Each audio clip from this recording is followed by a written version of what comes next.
j'ai décidé d'accepter vos demandes incessantes visant à me pousser à être candidat à la présidence du Bénin. Mes chers compatriotes, parce que nous nous devons d'être le plus pragmatique, il est important que l'on se rappelle que notre pays est pris en otage et que les lois de la République du Bénin ont été des plus viciées ces dernières années, de telle sorte que les véritables opposants au président Patrice Talon soient structurellement exclus de la course via le code électoral corrompu que vous connaissez.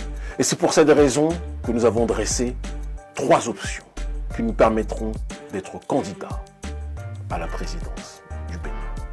La première option, issue d'un certain nombre d'interactions avec les cadres du Parti des démocrates, sera que ce parti, le parti de l'ancien président Yahi Boni, nous porte candidat à l'élection de 2026. Car c'est le seul parti politique de l'opposition qui a le nombre de parrainages suffisant pour accéder aux élections. Bon nombre d'entre vous, lorsque nous avons évoqué dans de multiples réunions avec vous autres, membres de la jeunesse béninoise, nous ont dit que le président Yahi Boni ne pourra pas accepter.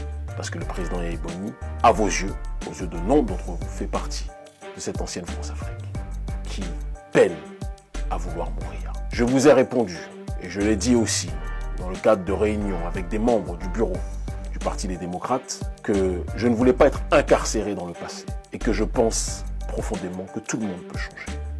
Le Parti des démocrates a une occasion historique s'ils comprennent la nécessité de parier sur le bon poulain, de gagner les élections au premier tour.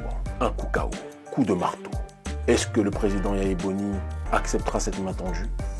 Ce sera la dernière que nous lançons. Je l'ai dit à bon nombre des membres du bureau central au sein duquel j'ai de nombreux amis. Si tel est leur choix, nous avancerons ensemble et nous libérerons le pays. La deuxième option aura pour seule et unique fonction de constituer une véritable coalition, bien plus large que celle qui existe actuellement, visant à exiger une réforme du code électoral pour que tout le monde puisse candidater à l'élection présidentielle au Bénin.